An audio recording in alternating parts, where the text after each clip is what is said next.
What's that sound? It's for amusement only, the EM and Bingo Pinball Podcast. Welcome back to For Amusement Only. This is Nick Baldridge. So I was talking with my wife earlier about the podcast, and she said, honestly, I can't listen to it. It's way too technical. So I thought tonight, instead of doing something highly technical, we would go over schematics. The least technical thing that you can possibly talk about. Schematics are incredibly important if you're fixing any era game, but in my mind, they're the most important piece of the paperwork. They show you the electrical map of the entire machine, and from that, you're able to identify where electricity is flowing and when, and just from looking at the schematic, you can make some educated guesses about how the machine is going to behave. So, I've got a bingo schematic here. I'm looking at the schematic for Bounty, the Magic Screen game, and each schematic on the far left-hand side, typically, will have a representation of the power plug. And from that, you'll see various fuses and switches, and you'll see the transformer. Now, I thought I would go over, for this first dip into schematics, what the symbols are and what they mean. So, as I say, you have a representation of the power plug, and moving up from that, you see what looks like the letter S. The letter S on a schematic, writ large, is a fuse. And fuses will have their values written beside them. So in this case, there's a 10 amp line fuse.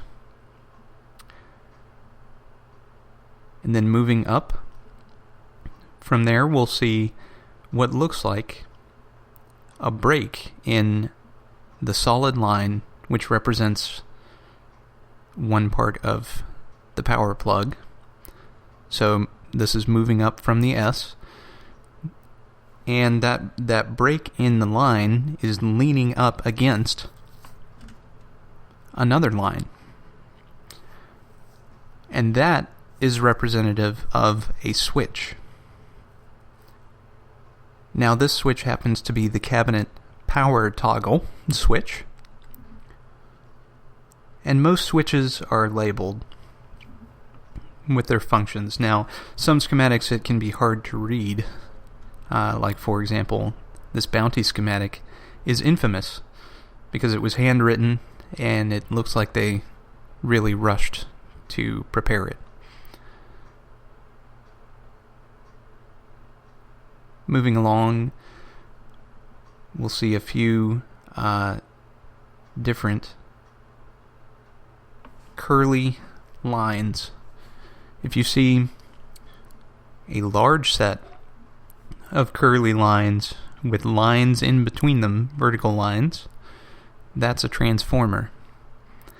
And what a transformer does is it takes a certain input voltage and either steps it up or steps it down as appropriate based on the number of windings.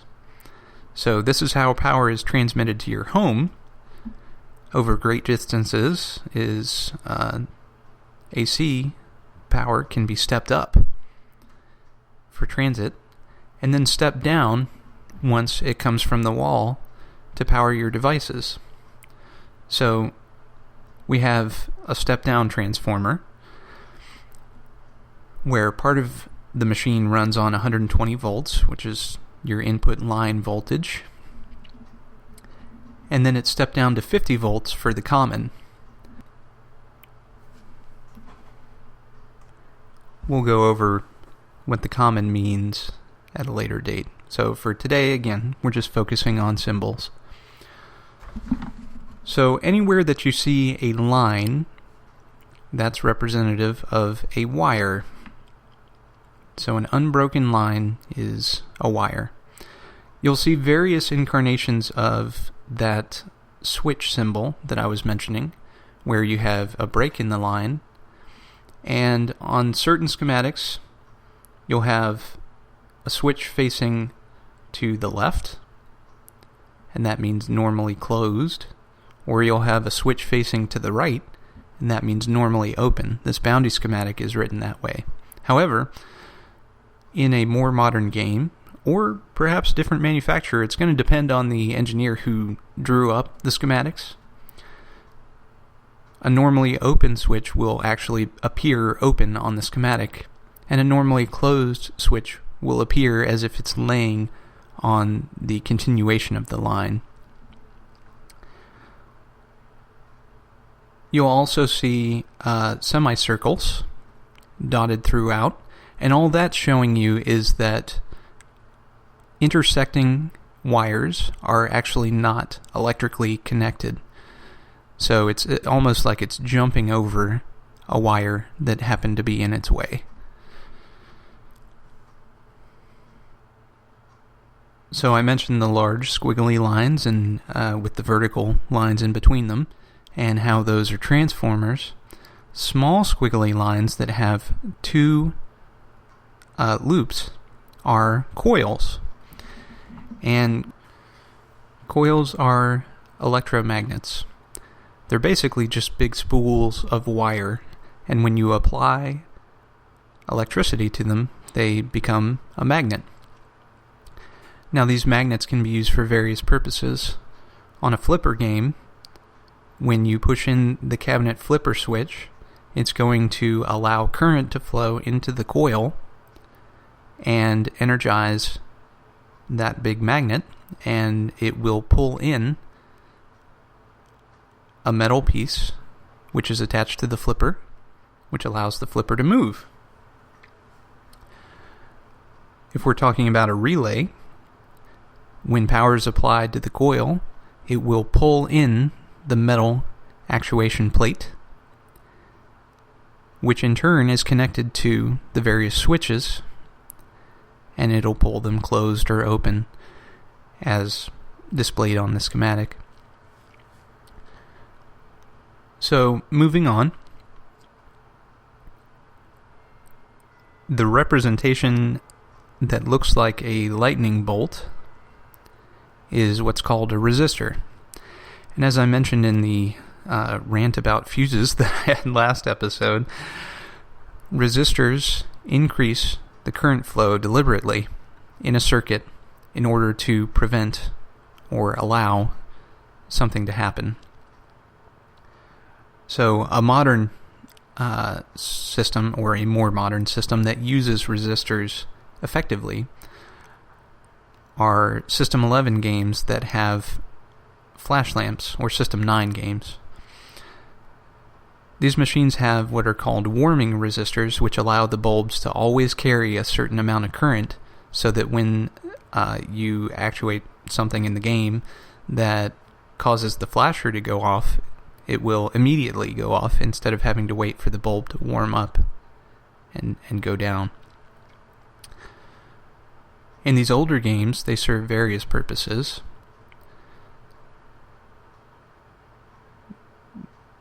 Most of the time they act as helpers to timing. So, another item that you'll see on the schematics for an EM are rectangular boxes with diagonal lines through them. These are stepper units. So, for example, I'm looking at the bounty, and I see a winner unit disc, a timer unit disc, skill shot reflex disc. Bounty has actually 2 reflex units. The search disc, the red scores disc, the yellow scores disc, etc.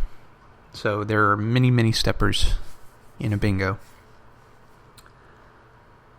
If you see a circle on a schematic, that's a motor. A circle with an M inside of it. A plain circle is a representation of one or more light bulbs. If you see a horizontal line with a semicircle beneath of it, and they appear to be directly in line with each other, above and below, that's a capacitor. And a capacitor's job is to hold a certain amount of current and then release it into the circuit slowly if power dissipates. On some machines, the capacitor is used as a delay. So again, it aids with timing. I'm thinking later 70s Williams EMs. Or on Gottlieb EMs, it can help with the timing of, say, a spinner unit.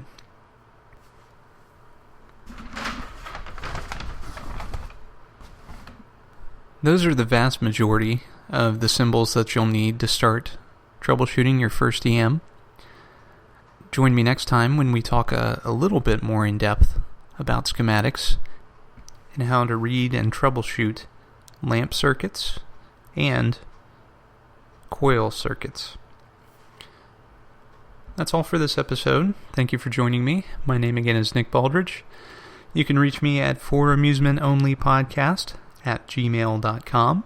You can find us online at foramusementonly.libsyn.com or on iTunes, Stitcher, RSS, and yes, Facebook. Thanks again. See you next time.